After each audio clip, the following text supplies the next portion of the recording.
और मुझे उन लोगों का यह बयान सुनकर बहुत खुशी हुई और मैं मुतमईन हो गया। दूसरी सुबह ताइवरस ने फिर मुझे दरबार आने की दावत दी। आज दरबार खास था, इसमें अहम फैसले होते रहे। ताइवरस ने मुझसे हदायत तलब की कि मैंने जो लेप्रोस की जिम्मेदारी उसे सौंप दी है, इसके लिए उसे क्या करना पड़ेगा। मैं तुझे बता सकता हूँ ताइवरस, मुझे तेरे ज़ीरक ज़हन की जरूरत है मेकारा। मैं नहीं जानता इतने फासले से लेप्रोस की निगरानी कैसे करूंगा। मेरे ज़हन में एक और ख्याल है ताइवरस, क्या तू उसे पसंद करेगा? मैं जानना चाहता हूँ। मेरी ख्वाहिश है कि फेकुलिया से लेप्रोस तक एक सीधा रास्ता मुंतखब कर ले और इस रास्ते पर जितने जजायर हो इन्हें अपना मती बना ले। जो खुशी से मान जाए उसे मराहत दे, जो सरकशी करें उन्हें ताराज कर दे। मैं बासानी तेरे लिए ये काम कर दूंगा। फिलहाल तू लेप्रोस में अपना एक नायब मुकर्रर कर दे। बेहतर है कि वो फेकुलिया का बाशिंदा हो, लेकिन लेप्रोस के ज़हीन लोगों को तो फेकुलिया की इंतजामिया में शामिल कर इन्हें ओहदे दे, तो तेरा नायब वहां अपना काम सर अंजाम देगा। जजायर से बातचीत शुरू की जाए और फैसला कर लिया जाए कि किस से नाबुर्द आजमाई करनी है। ताइवरस और अहले दरबार हैरान रह गए। इनके चेहरे जोशे मुसर्रत से चमकने लगे थे। फिर ताइवरस ने फूले हुए सांसों के साथ कहा, न जाने फेकुलिया के सितारे कहां से ये रोशनी ले आए कि तू हमारे दरमियान आया। तूने हमें क्या क्या दे दिया मेकारा। तूने फेकुलिया को क्या से क्या बनाने का फैसला कर लिया। यह तुम्हारा ज़र्फ, तुम्हारी मोहब्बत है ताइवरस, कि मैं तुम्हारे लिए किसी काम पर आमादा हो क्या, वरना मैं कहाँ और ये हंगामे कहाँ। मैं तो आजाद जिंदगी गुजारने का आदी हूँ। समंदर में मुझे थ्योडस मिला, मेरे साथ अच्छी तरह पेश आया, लेकिन वो बहुत जालिम था। मैंने उसके जहाज पर उसके बारे में अंदाजा लगाया, लेकिन वो मेरा क्या बिगाड़ सकता था। और उसके काम से मैं तुम्हारी सरजमीन पर आया। यहाँ मैंने तुम लोगों को देखा और तुम मुझे पसंद आए, सो मैंने तुम्हारे लिए काम करना पसंद कर लिया। न जाने कब तक मैं तुम्हारे दरमियान रहूंगा और फिर न जाने कहाँ चला जाऊंगा। जब तक मैं तुम्हारे दरमियान हूँ, तुम्हारे लिए कुछ हो जाए तो मैं खुश होऊंगा। तूने फेकुलिया को अजीम ममलिकत बनाने का फैसला किया है। अगर तुम कम ज़र्फ होते तो मैं ये फैसला कभी ना करता ताइवरस, लेकिन मुझे यकीन है कि तुम ताकतवर होने के बाद भी दूसरों के साथ नाइंसाफी नहीं करोगे। मैं तुझे अपने दरमियान से कहीं नहीं जाने दूंगा मेकारा, ताइवरस ने कहा। यह फैसला मुश्किल है, ताहम अभी मैं तुम्हारे दरमियान ही हूँ और जब तक तुम्हारे पास हूँ और इस वक्त तक तुम्हें किसी सिलसिले में फिक्र करने की जरूरत नहीं है। ताइवरस ने गर्दन झुका ली। फिर उसने कहा, बहरहाल अगर तूने फेकुलिया को अजीम बनाने का फैसला किया है मेकारा, तो इसके लिए बहुत से लाहे अमल तुम्हें ही मुतय्यन करने होंगे। मैं ज़हनी तौर पर खुद को इस कदर बरतर नहीं पाता, तो इत्मीनान रख ताइवरस, मैं तुझे रास्ते में नहीं छोड़ूंगा। और ताइवरस मुतमईन हो गया। मैं उसे मुतमईन करके वापस आ गया और एथा से गुफ्तगू करने लगा। लेकिन उस रात जब एथा रक्स और सरूर की महफिल में शरीक थी, मैंने उस महफिल में जाना पसंद नहीं किया था और सोच रहा था कि अब क्या करना चाहिए कि दो हसीन खादमाएं मेरे पास पहुंच गई। अजीम मेकारा, इनमें से एक ने कहा, क्या बात है, कौन हो तुम? मैंने पूछा। मेरा नाम सनाजा है और ये तिशकाना है।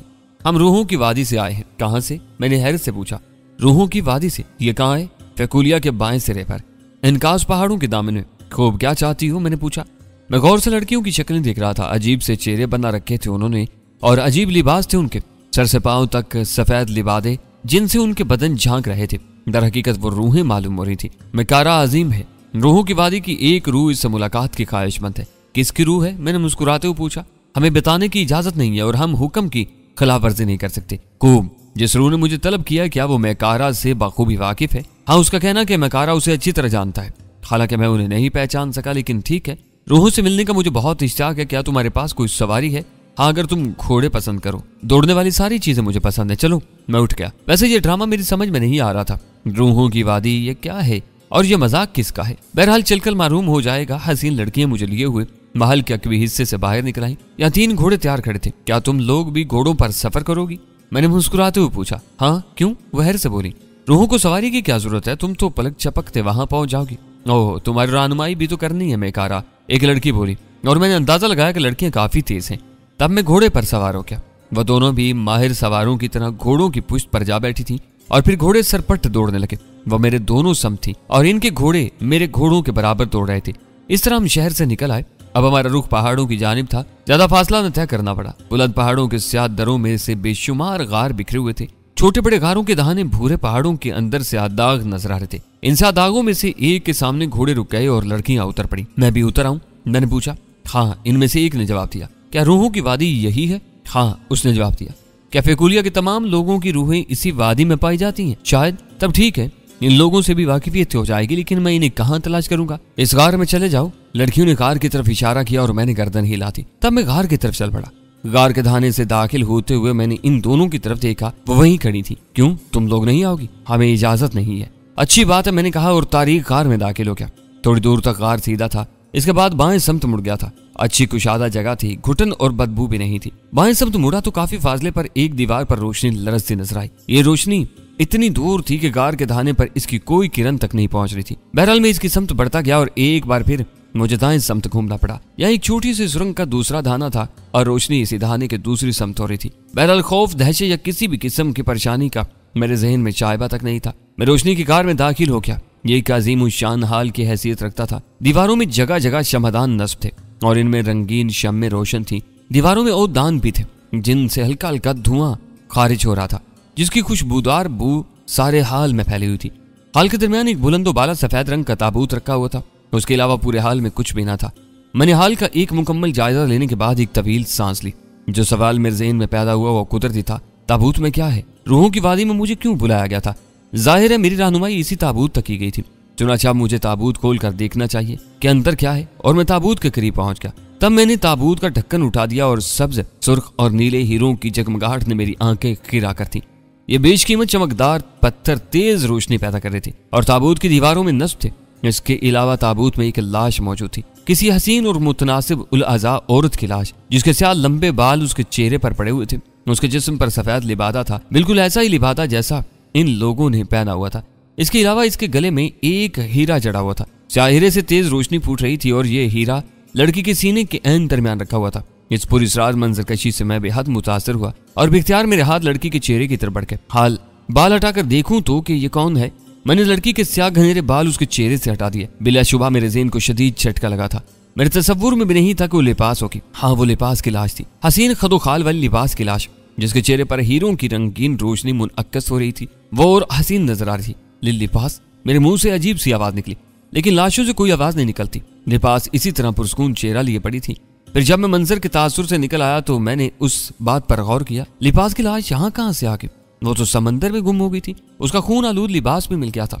तो क्या यह वाकई उसकी रूह है? मैंने हैरत से सोचा, लेकिन लिबास की रूह ने मुझे क्यों बुलाया है?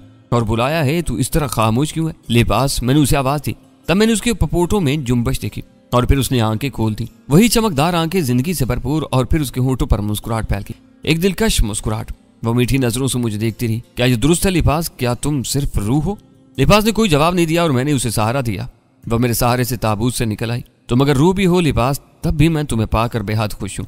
मुझे बताओ लिबास, ये सब क्या इसरार है? मैं इसे समझने से कासिर हूँ। तुमने मुझे याद किया था मेकारा, उसने नगमा बार आवाज में कहा। हाँ, तुम्हारी मौत के बाद मैं बेहद उदास हो गया था। मैं सख्त परेशान हो गया था और मेरे दिमाग में आग सुलग उठी। मैंने लेपुरस के बेशुमार लोगों को खून में नहला दिया। मैंने एजाज और जोपास के साथ वही सलूक किया जो उन्होंने तुम्हारे साथ किया था। अगर एले लेपुरस गिड़गिड़ा कर जिंदगी की भीख न मांगते तो मैं इनमें से एक एक को कत्ल कर देता। मेरे लिए? लिबास ने मोहब्बत भर लिया। मैं कहा, हाँ तुम्हारे लिए। तो मुझे इतना ही चाहते हो मेकारा? हाँ लिबास, तुम मेरी पसंदीदा औरत हो, लेकिन ऐसा तुम्हारे साथ क्यों है? और तुम उसके बारे में जानती हो। रूहों से कौन सी बात छुपी रहती है? अगर तुम रूह हो तो जानती होगी कि वो मेरे साथ क्यों है। मैंने कहा और लिबास चंद लम्हात के लिए खामोश होगी। फिर उसने मुस्कुराते हुए कहा, और अगर मैं रूह ना हूं तो तमाम बातों से कबल तुम्हें अपनी हकीकत बतानी होगी। अगर मैं जिंदा हूं तो तुम्हें खुशी होगी मेकारा, बेपनाह और हैरत भी। तो मेकारा, मेरी जिंदगी में जिंदा हूं। लिबास आगे बढ़ते हुए बोली और मैं हैरान रह गया। फिर मैंने आगे बढ़कर उसे बाजू में भींच लिया। लिबास, मैं दरहकीकत तुम्हारे लिए रंजीदा था। तुम्हारी मौत पर मुझे सबसे ज्यादा दुख हुआ था, वरना मैंने किसी के लिए कभी परवाह नहीं की। मैंने बेमकसद इतने लोगों को कभी कत्ल नहीं किया। क्या तुम्हारे इल्म में है कि लेपुरस में अब मेरी क्या हैसियत है? क्या तुम जानती हो कि मैं? हाँ मेकारा, तुम्हारे एहसानात की फहरिस्त तवील है। मुझे सब कुछ मालूम है। मुझे इल्म है कि तुमने बर वक्त फैकुलिया की कितनी मदद की है, वरना हमें जिंदगी से हाथ धोने पड़ते। तुम्हारी जिंदगी के बारे में ताइरस को भी मालूम है। हाँ, लेकिन मैंने उससे दरख्वास्त की थी कि वो तुम्हें ना बताए। क्यों? मैं तुम्हारे सामने इस हैसियत से आना चाहती थी। मैं जानना चाहती थी कि तुम मुझे किस कदर चाहते हो। जान लिया। हाँ, आप बताओ तुम्हारे साथ क्या वाकयात पेश आए? तुम्हें इल्म है मेकारा कि मैंने लड़कों की तरह परवरिश पाई है। मैंने सारे फनून सीखे हैं, जिनमें समंदर में तैरना भी शामिल है। मैं बुलंदियों से समंदर में छलांग लगा सकती हूँ, लेकिन जिस कदर बुलंदी से मैंने लेपुरस से समंदर में छलांग लगाई थी, इससे कबल कभी ऐसी कोशिश नहीं की। और दर हकीकत छलांग लगाते वक्त मेरे ज़हन में बचने का तसव्वुर तक नहीं था। बस इस खबीस बुड्ढे से बेपनाह नफरत महसूस करते हुए मैंने खुदकुशी की कोशिश की।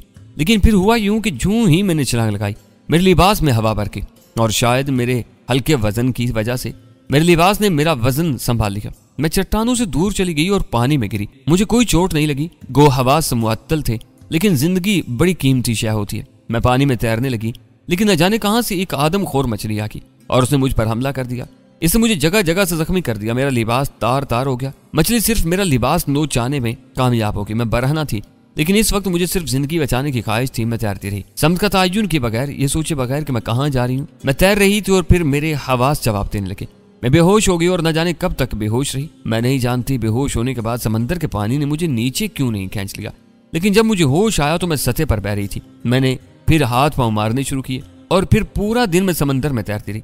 फिर मेरे हाथ पांव दोबारा बेजान हो गए और इस तरह मैंने न जाने कितना तवील सफर तय किया। मैं नहीं बता सकती कि कितने दिन और कितनी रातें मैंने समंदर में भूखे प्यासे रहकर गुजारे। हाँ मेकारा, मेरे ज़हन में बस एक ख्याल था जो बार बार आता था। तुमने कहा था कि तुम मेरे लिए देवताओं से जंग करोगे, तुम मुझे मरने ना दोगे, और ये ख्याल मुझे हमेशा तकवीयत बख्शता था। मैं सोचती थी कि देवताओं से तुम्हारी नाबुर्द आजमाई हो रही है, कभी वो हावी होते हैं और कभी तुम। और फिर जब मैं फैकुलिया के साहिल से अलगी तो मैंने भरोसा कर लिया कि तुमने इन देवताओं को शिकस्त दे दी है। न जाने किस तरह मैंने बदन छुपाया और रात की तारीकी में मैं वापस अपने महल पहुंच गई। मेरी हालत इस कदर खराब थी कि घंटों में बोल ना सकी। ताइरस शदीद हैरान था। बहरहाल जब मैं बोलने के काबिल हुई तो मैंने उसे हालात बताए। तुम्हारी मौत का सुनकर ताइरस दीवाना हो गया। उसने फौरी तौर पर लेपरोस पर चढ़ाई करने का मंसूबा बनाया, लेकिन दूसरे लोगों ने उसे समझाया कि इस वक्त थोड़स से मुकाबले की तैयारी जरूरी। लेपरोस से फिर भी इंतकाम लिया जा सकता है। तब ताइरस खामोश हो गया। मैंने गहरी सांस लेकर कहा, तो तुमने मुझे मुर्दा तसव्वुर कर लिया था। हाँ, लिबास ने सर झुकाकर कहा। इसके बावजूद तुमने ये तसव्वुर किया कि मैं देवताओं से नाबुर्द आजमा हूँ। मेरी ज़हनी कैफियत अजीब थी। बहरहाल तुम्हारी जिंदगी पर मुझे दिली मुसर्रत है लिबास। मैंने उसे सीने से खींच लिया। लेकिन ऐसा तुम्हारे साथ क्यों है? मैं साफ गोई से काम लूंगा लिबास। मैंने भी तुम्हें मुर्दा तसव्वुर कर लिया था। इस वक्त मेरी ज़हनी हालत खराब थी। ऐता ने औरत की हैसियत से मुझे सहारा दिया और इस वक्त से वो मेरे साथ है। मैं कह रहा, अब उसकी क्या हैसियत रहेगी? इस तवील अरसे के बाद मैं उसे छोड़ूंगा नहीं। मेरा क्या होगा मेकारा? तुम आज भी मेरी महबूबा हो, मैंने उसे प्यार करते हुए कहा। लेकिन मेकारा, मैं औरत हूं। मैं अपनी मोहब्बत में किसी दूसरे की मुदाखलत बर्दाश्त न कर सकूंगी। मैं तुम्हें दूसरी आगोश में कैसे देख सकूंगी? हालात मैंने तुम्हें बता दिए हैं लिबास। मैंने उसे इस वक्त अपनाया था जब तुम्हें खो बैठा था, और अब अगर मैंने उसे खुद से जुदा कर दिया तो मेरे ख्याल में ये मुनासिब बात ना होगी। मैं सिलसिले में मजबूर हूँ लिबास, तुम मेरे लिए इसे छोड़ नहीं सकते। लिबास ने शिकवा अमेज अंदाज में कहा। नहीं लिबास, तुम औरत जरूर हो, लेकिन तुमने मर्द की जिंदगी गुजारी है। जुबान और ज़र्फ बड़ी चीज है। इसने इस वक्त मेरा सहारा लिया था जब मैं भी तनहा था। और लिबास के होंठों पर मुस्कुराहट फैल गई। शुक्रिया मेकारा, और उसके साथ मैं मुआफी भी चाहती हूँ। क्यों? मैं तुम्हारा इम्तिहान ले रही थी मेकारा। कैसा इम्तिहान? यही कि तुम औरत के मामले में किस कदर साबित कदम होते हो, उसने कहा, और मेरे होंठों पर तहकीर अमेज मुस्कुराहट फैल गई। मैं इस सहमक लड़की को क्या बताता कि मैं औरत के मामले में किस कदर साबित कदम हूँ और खुद तेरी क्या हैसियत है। तुम अजीम इंसान हो मेकारा, औरत को तुम्हारे ऊपर भरोसा करना चाहिए। लेकिन तुमने खूब ड्रामा किया लिबास। इससे तुम क्या अंदाजा लगाना चाहती थी? मैं तुम्हारे दिल में अपनी मोहब्बत तलाश कर रही थी, मिल गई जरूरत से ज्यादा। खैर एक बात बताओ, हाँ तुमने अपने औरत होने की कहानी आम कर दी है? हाँ, बहुत से लोगों को मालूम हो चुका है। ताइवरस ने पूरी तफसील बता दी थी। चुनांचे अब मैं बाकायदा औरत हूँ। लोगों को सख्त हैरत हुई होगी। हाँ, मेरा ख्याल है बेशुमार लोग मुझे औरत तस्लीम नहीं करते। ये भी खूब है। हाँ, क्या ताइवरस तुम्हारे इस ड्रामे में शरीक है? मुकम्मल तौर पर। तभी मुझे हैरत हुई थी। उसने तुम्हारी मौत की इत्तला पर ज्यादा रंज का इजहार नहीं किया था, और अब मुझे याद आ रहा है कि उसने गोलमोल बातें की थी मेरी इस दरख्वास्त पर, वरना वो तुम्हें धोखा देने पर आमादा नहीं था। बहरहाल तुम्हारी जिंदगी की खुशी में मैं ये बात जहन से फरामोश कर दूंगा। अभी बहुत सी बातें तिश्ना है लिबास, सब कुछ पूछ डालो मेरे महबूब। लिबास बर्कपाश निगाहों से मुझे देखते हुए बोली, और फिर उसने कहा, क्यों ना हम बाकी रात इन्हीं पहाड़ों में गुजारें? क्या हर्ज है? मेरे लिए तमाम जगह यकसा है। नहीं, यहाँ मैंने बहुत से इंतजाम किए हैं। मैं तवील अरसे से यहाँ मुकीम हूँ। ओह, मैंने एक गहरी सांस ली और लिबास मेरा हाथ पकड़कर कार के एक सिरे पर पहुंच गई, और फिर उसने एक चौकोर सिल पर दबाव डाला जो किसी चोल पर घूमती थी। सिल के दरवाजे की दूसरी तरफ भी रोशनी मौजूद थी। लिबास मेरा हाथ पकड़े उस दरवाजे से दूसरी तरफ पहुंच गई। यहाँ आराम के लिए तवील व आरीज बिस्तर मौजूद था। हसीन शमादानों में शम्में रोशन थी। लिबास ने प्यार से मुझे बिस्तर पर बिठा दिया और मैंने एक गहरी सांस ली। उम्दा जगह और उम्दा औरत, मैंने मुस्कुराते हुए कहा। मेरे आने की इतला तुम्हें फौरन मिल गई थी। हाँ, इस्तकबाल करने वालों में मैं भी शामिल थी। मैंने भी खामोशी से तुम्हें देखा था मेरे महबूब, और दिल पर काबू रखा था, वरना मेरा दिल चाह रहा था कि दौड़कर तुमसे लिपट जाऊं। खूब, मैंने मुस्कुराते हुए कहा। एक बात तो बताओ, जो दिल चाहे पूछो। क्या ताइवरस को तुमने तफसील बताई थी? मुकम्मल। क्या वो मेरे और तुम्हारे कुर्ब से खुश है? न सिर्फ खुश बल्कि बेहद मसरूर। वो तुम्हें देवता मानता है, और कौन दीवाना देवताओं का कुर्ब पसंद नहीं करता। मेरे पास आकर तो वो तुम्हारे ही गुण गाता रहता है। तुमने उसे क्या नहीं दिया? फेकुलिया की तकदीर पर चमकने वाले मनहूस सितारे को तुमने आसमान से नोच फेंका, और तुम्हारी कोशिशों ने फेकुलिया की शिकस्त को फतेह में बदल दिया। न सिर्फ ये बल्कि वो तुम्हारी सैर चिश्मी से बेहद मसरूर है। मैंने तो इससे इस बारे में बाकायदा बात की है। किस बारे में? यही कि तुम्हारे कदमों में सारी जिंदगी गुजार दूं। इसका ये जवाब था। उसने उसकी तरफ इशारा किया था, लेकिन दूसरे अंदाज में। इसका ख्याल था कि ऐसा तुम्हारी मंजूर नजर है। मेरे मुसल्लत होने की कोशिश तुम्हें नाराज न करते। ओह, लेकिन मैंने उससे कहा कि एता से कबल तुम मुझे प्यार करते थे और ये ताबूत का ड्रामा इसीलिए किया गया था। इससे तुम्हारी मोहब्बत का अंदाजा में मकसूद था।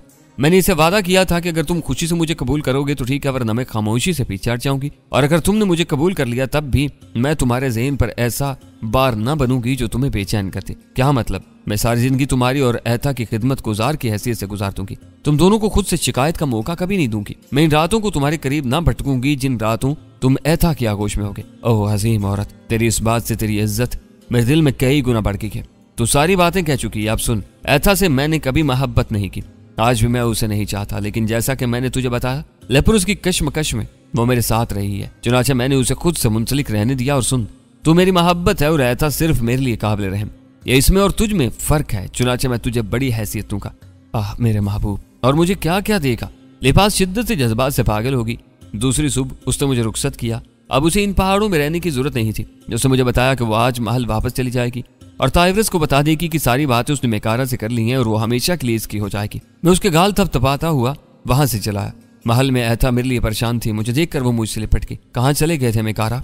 कहाँ थे मेरे महबूब? मैं सारी रात तुम्हारी मुंतजिर रही। देखो मेरी सुर्ख आंखों को, मैंने अपनी पलकें एक दूसरे से नहीं जुड़ने दी। मुबादा तुम आ जाओ और मुझे सोता पाओ। रक्स की महफिल से वापसी किस वक्त हुई? मैंने पूछा। जिस वक्त मैंने तुम्हारी कमी महसूस की, उसके बाद मैं एक पल वहां ना रुकी। क्या तुम तन्हाई से उकता कर कहीं चले गए थे? मेरी रूह मगर कहाँ? रूहों की वादी में, मैंने मुस्कुराते हुए कहा। कहाँ? मैं नहीं समझी। रूहों की वादी में दो रूहें मुझे बुलाने आई थी।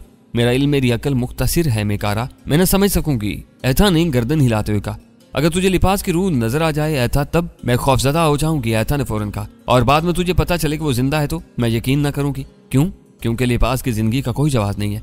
वो इतनी बुलंदी से और ऐसी जगह से गिरी थी जहां किसी इंसान के बचने की कोई उम्मीद नहीं रहती। लेकिन कोई किस्मत या अपनी तदबीर से बच जाए तब। तो क्या कहना चाहता है मेकारा? एता हैरान होकर बोली। यही कि रूहों की वादी में मेरी मुलाकात लिबास से हुई थी। लिबास की रूह से? एता हैरान होकर बोली। हाँ, लेकिन बाद में पता चला कि वो जिंदा है। लिबास? एता शिद्दत हैरत से चीख पड़ी। हाँ, नामुमकिन, कतई नामुमकिन। ये कैसे मुमकिन है मेकारा? तूने अपनी निगाहों से जोपास और एजाज के जिस्मों का मलगोबा देखा होगा। हाँ, लेकिन हवा ने लिबास की मदद की। उसने लिबास के नाजुक बदन का बोझ अपने कंधों पर उठाकर उसे चट्टानों से दूर पहुंचा दिया और समंदर की लहरें उसे लेकर उसके वतन की तरफ दौड़ पड़ी। तब वो जिंदा सलामत अपने वतन पहुंच गए। देवताओं की कसम, ये देवताओं ही का काम है। हाँ, शायद इन्हीं देवताओं का जिन्होंने उसकी मौत की पेश गोई की। मैंने मज़ाक़ खेज लिया। मैं कहा, क्या मतलब? ये दूसरी कहानी है था। फिर कभी सही, मैंने उकताए हुए अंदाज में कहा। और आया था मेरी शक्ल देखने लगी और फिर चौंक पड़ी। तो तूने पूरी रात लिबास के साथ गुजार दी? और प्रोफेसर उसके अंदाज से शुबा झांकने लगा था। हाँ, मैंने लापरवाही से जवाब दिया। उसकी आगोश में? हाँ, मैं इसी अंदाज से बोला और आया था खामोश होगी। उसके चेहरे से कबीदगी साफ नुमाया थी। मैंने उसके इस अंदाज को नापसंदीदगी की निगाह से देखा। मेरा एहसान था उस पर कि मैंने उसे अभी तक अपने साथ रहने दिया था। मैंने उसे किए हुए वादे की बिना पर उसे अपने दायमी कुर्बत बख्श दी थी। लेकिन उसका मतलब यह तो नहीं था कि मैं उसके बदन का असीर था। वो मेरे ऊपर हक जताने वाली कौन थी? अहमक और बेवकूफ औरत अपने नुकसान पर आमादा थी। मैं आराम करने की जगह दराज होकर रहता, गर्दन झुकाए मुझसे नाराजगी का इजहार करती रही। मुझे उसकी हमाकत पर पहले बहुत गुस्सा आया, फिर हंसी आने लगी। बिलाखिर जब खामोशी तवील हो गई तो ऐता ही बोली, क्या आइंदा कुछ रातें भी तो उसके साथ गुजारेगा मेकारा? हाँ, शायद मैं उसे हमेशा अपने साथ रखने का ऐलान भी कर दूं। ये नामुमकिन है। ऐता शेरनी की तरह गुराई और मैं चौंक पड़ा। क्या मतलब? मैंने उसे घूरते हुए कहा। मैं तेरी महबूबा हूँ? गलत, मैं तेरा महबूब हूँ। एक ही बात है, ऐता ने कहा। एक बात नहीं है ऐता, दोनों बातों में फर्क है। तो क्या तू मुझे नहीं चाहता मेकारा? क्या मैं तेरी महबूबा नहीं हूँ? मैं तुझे कुछ अरसा पीछे ले जा रहा हूँ ऐता, गौर कर। मैंने तेरी तलब नहीं की थी, तू ही मेरी तलबगार हुई थी और फिर तेरी वजह से बहुत से हंगामे हुए। और तू जानती है मैंने लेपुरुष की हुकूमत सिर्फ लेपास के इंतकाम के लिए हासिल की थी, वरना मैं हुकूमत से कोई दिलचस्पी नहीं रखता। वरना लेपुरुष सिर्फ फैकूलिया की हुकूमत ताइवरस के हवाले न कर देता। तो साबित हुआ कि तुझसे पहले भी लिबास मेरी महबूबा थी और तेरे बाद भी। तो फिर तू इस किस्म की बात क्यों करती है? मैंने सारी जिंदगी तुझे सौंपती है मेकारा, वो बोली। मैंने तेरी जिंदगी कबूल नहीं की थी, तूने इसकी दरखास्त की थी। तो अब तू क्या चाहता है? तू इससे कुछ नहीं चाहता, तू मेरी निगाह से गिरती जा रही है। तेरे बरक्स लिबास बुलंद ज़र्फ की मालिक है, उसने तेरी कुर्बत कबूल कर ली है। क्या मतलब? ऐता ने पूछा। उसने कहा है कि चूंकि तू एक अरसे से मेरे साथ है और तू औरत है, इसलिए वो तुझे बर्दाश्त कर लेगी और मुझसे जुदा होने की बात न करेगी। लेकिन तूने उसकी उल्टी बात की है। मैं उसका वजूद बर्दाश्त नहीं करूंगी मेकारा, ऐता गुर्राई। तब मैं तुझे खुद से जुदा करता हूँ ऐता, और तुझे तेरी गुस्ताखी की सजा मिलना जरूरी है। इसी वक्त मेरे पास से चली जा और आइंदा मैं तुझे अपने कुर्ब को नसीब ना होने दूंगा। ये सब कुछ लिबास की वजह से हुआ है। काश वो जिंदा न बचती, काश वो जिंदा है ऐता और तू यहाँ से चली जा। सुन मेकारा, मैं औरत हूँ, तेरी परस्तार हूँ, मैं तेरी सारी कुव्वतों को तस्लीम करती हूँ। लेकिन इससे कबल तू औरत की कुव्वत से न टकराया होगा। मैं तुझसे ज्यादा ताकतवर हूँ, समझा? तू लिबास के साथ ऐशो इशरत से ना गुजार सकेगा, समझा? लिबास तेरी आगोश हासिल करने में नाकाम रहेगी। दीवानी औरत, मैं लिबास से कहा तक मैं अता को खुद से जुदा न करूंगा क्योंकि वो मेरी तवील अरसे की साथी है, लेकिन तूने अपने रास्ते में खुद गड़े बनाए हैं। मैं चाहूं तो इसी जगह तेरी गर्दन दबा दूं, मैं चाहूं तो तेरे वतन को खंजर से 2 टुकड़े कर दूं। कौन है जो तेरे बारे में मुझसे सवाल कर सके? तूने औरत की ताकत की बात की है। बेशक औरत बड़ी फितना परवरशा है, हसद और रुकावत की पुतली। मेरे ज़हन में अब तेरे लिए कोई गुंजाइश नहीं है। मैं तुझे जिंदा जाने देता हूँ। तेरी सारी ताकतें मेरे कदमों तले मसल चाहेगी। तू लिबास के असूल से बाज ना आएगा। ऐसा गजबनाक लहज़े बोली। एक लम्हे के अंदर मेरी निगाहों से दूर हो जा, मैंने चिल्ला कर कहा। मेकारा सारी जिंदगी पछताएगा। तब मैं उठा, मैंने उसके बाल पकड़े और उसे बाहर धक्का दे दिया। उसी काबिल थी। उसके बाद मैं सुकून से लेट गया। ऐसा की बकवास ने मेरी तबीयत मकदर कर दी थी। बहरहाल अच्छा हुआ, वरना लिबास के दिल में भी एहसास रहता कि मेरी आगोश सिर्फ उसकी नहीं है बल्कि ऐता भी उसकी हकदार है। रहेगी ऐता की बात तो वो मेरा क्या बिगाड़ सकती थी। ऐता वापस ना आई। हाँ, ताइवरस का पैगाम मेरे पास आया और मैंने कहलवा दिया कि अभी मैं आराम करूंगा और शाम को उससे मुलाकात करूंगा। मेरे इनकार के बाद किसकी मजाल थी जो मुझे मजबूर करता। चुनाचे पूरा दिन मैंने आराम में गुजारा और फिर शाम को मैंने एक खादिम से ताइवरस को इतला भिजवाई कि मैं उससे मिलने के लिए तैयार हूँ। ताइवरस तो जैसे तैयार ही बैठा था, फौरन मेरे पास आ गया। इस वक्त मेरा ख्याल था मेकारा कि तू मेरे साथ दरबार में शरीक हो, लेकिन तू आराम कर रहा था। दरबार के मामला सिर्फ तुझे ही संभालने हैं ताइवरस, लेकिन उसके लिए तेरी क्या हदायत है? मैं बता चुका हूँ, वही बेहतर तरीका है।